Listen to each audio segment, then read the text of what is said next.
Hey everybody, it's Jennifer Thurman with Nourish Your Future.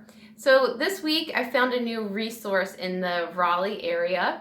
It's called the Produce Project, and they're a local CSA that they provide you with food that comes from the farmer's market at a really cheap price. So it was actually $15 and I got a lot of produce from them. So I thought this would be a fun time to play around with some different recipes because I have some different produce that I don't normally buy. And actually I think that's one of the benefits of using a CSA such as the Produce Project, because it offers you the opportunity to try some vegetables and maybe even some fruits that you don't normally buy. And of course, variety is really important when it comes to getting a varied diet. Will provide you with more nutrients. And it's also kind of fun. You can play around with new recipes and everything. So today I am making squash and black bean burritos.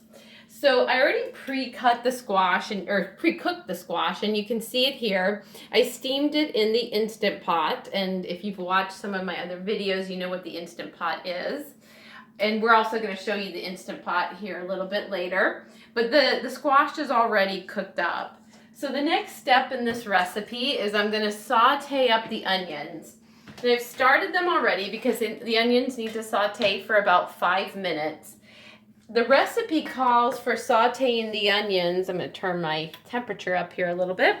The recipe actually calls for sauteing the onions with oil, but because I try to cook as much as possible without oil, I'm actually sauteing the onions in a low sodium vegetable broth. And you've seen this on some of my other videos as well, but this is the one that I use. Imagine you can buy this at Costco, or you can also buy it at Harris Teeter and those kinds of places, but it's nice and it's low in sodium. So that's what I use for sauteing. So my onions are gonna saute up right now. So our onions have been sauteing for about 5 minutes now. The next step is we are going to add in our spices. So we're going to use 1 teaspoon of a sea salt, an all-natural sea salt. I'm just going to sprinkle that in. We're also going to add 2 teaspoons of cumin.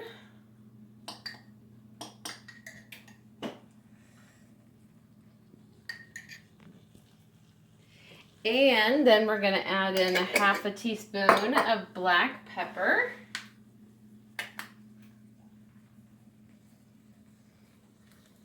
And I'm going to stir these up together and just let the onions and all the spices mix in together. The heat will activate spices, so that's why you always want to add spices early on at this step, because the sauteing process actually activates the spices in the food that you're making. So makes it a little bit better, a little bit tastier.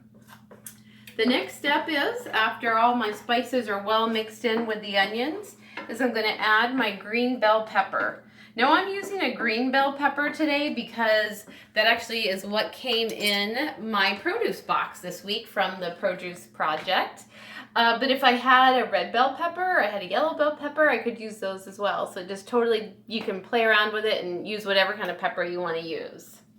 So I'm going to throw this green bell pepper in now, and we're going to let everything cook for about 10 minutes so that my green bell pepper and my onions are nice and soft, and also should be nice and spicy with all the spices in there.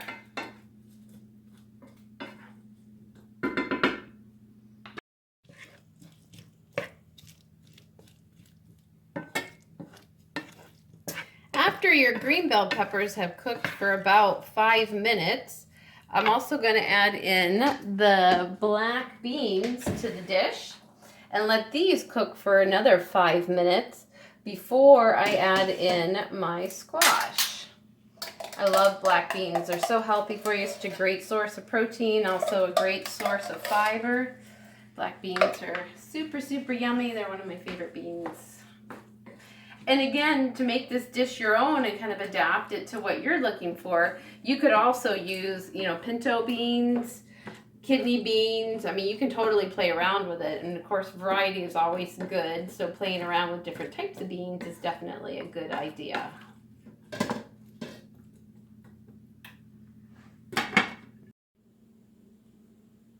So I mentioned the Instant Pot earlier, and I am using the Instant Pot for part of this recipe. So I cooked the squash in the Instant Pot. I used the steam mode and cooked the squash. And I also am going to add some rice to this dish. So I've cooked the rice in the Instant Pot. And now I'm going to use the quick release button so that it will let out all of the hot air so that I can open up my Instant Pot. I always want to be careful with this because you can get a steam burn fairly easily. I've done it more than one occasion. And so I'm just going to lift it up and turn it and let all the steam come out until I'm able to open up the lid on my Instant Pot.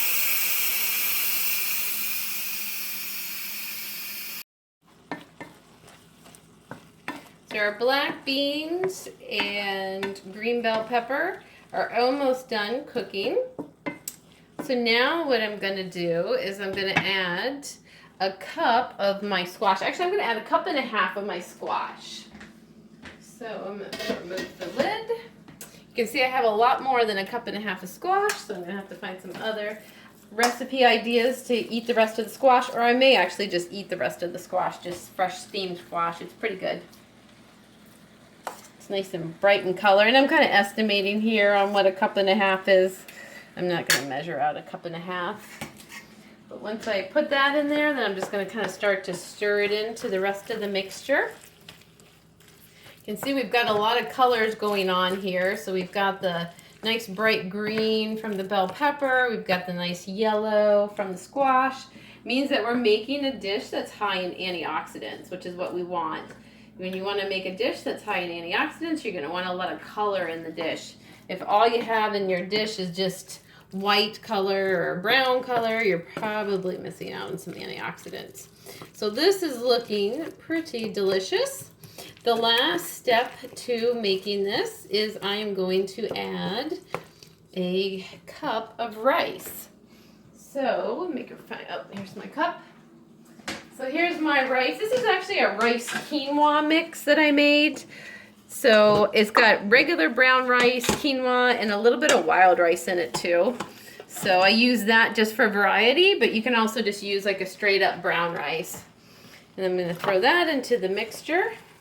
And then I'm just going to start to kind of just mix it all around. And now I have my filling to put into my burrito.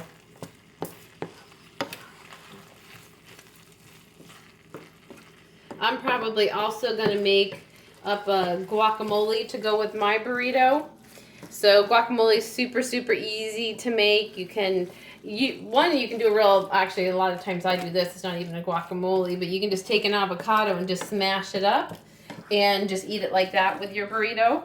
Or you can add a little bit of onions to it. You can add a little bit of tomato to it, just depending on how fancy you want to make your guacamole. And then of course you can add a little bit of pepper to it as well. So, and I'm going to serve this. I'm going to turn my heat down just a little bit.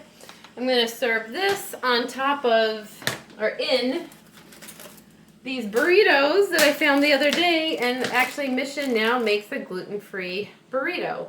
So we're going to eat it with the gluten-free burrito. I'm not actually gluten-free, but a friend of mine is, so I got it for him.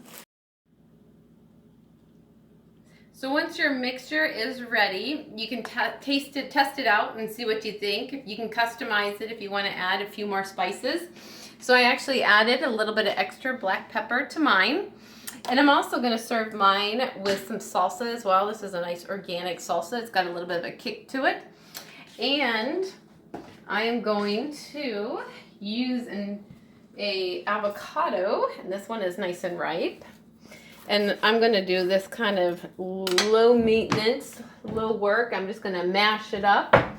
Grab this bowl. Just take this, my avocado out.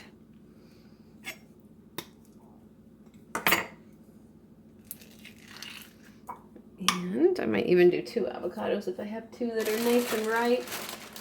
I've got all my avocados here. Yeah, this guy's good. I'm going to use this guy as well.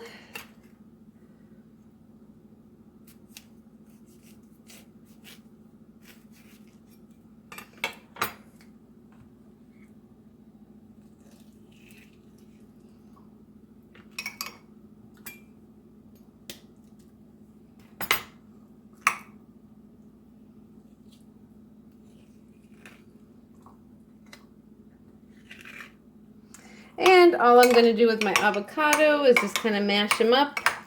And then I'm probably going to put a little bit of salt on them. And just a little bit of pepper. And my avocado will be good to go. Actually, I just remembered that I have a lime from the produce project. So let me grab out my lime. I'm going to add a little bit of lime to that avocado, which will make it taste really spicy and good. Lime will give it just a little bit of a kick.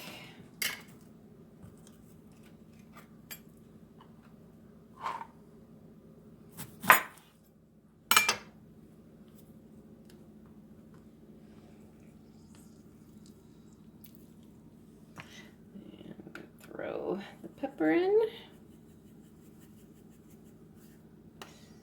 And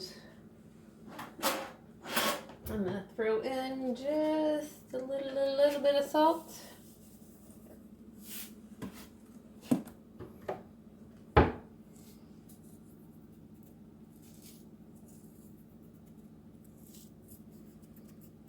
And the salt I have left over, I'll just throw in my pan. Mash this all up.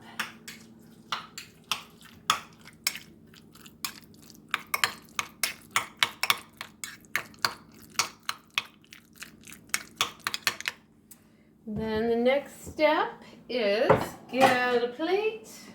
Open up one of these burritos. Now, I'm no burrito rolling expert, so please bear that in mind while you critique my ability to make a burrito.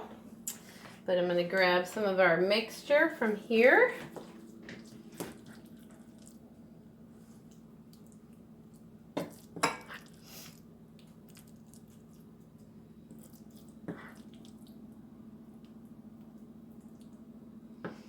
And then I'm going to add a little bit of salsa to it. Clean spoon.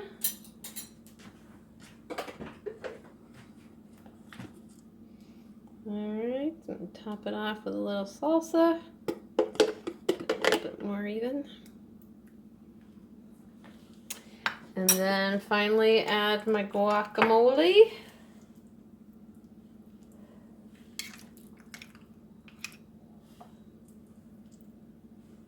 And I probably put too much stuff in this burrito, I think. Definitely put too much stuff in this burrito. I'm going to break it into 2 burritos.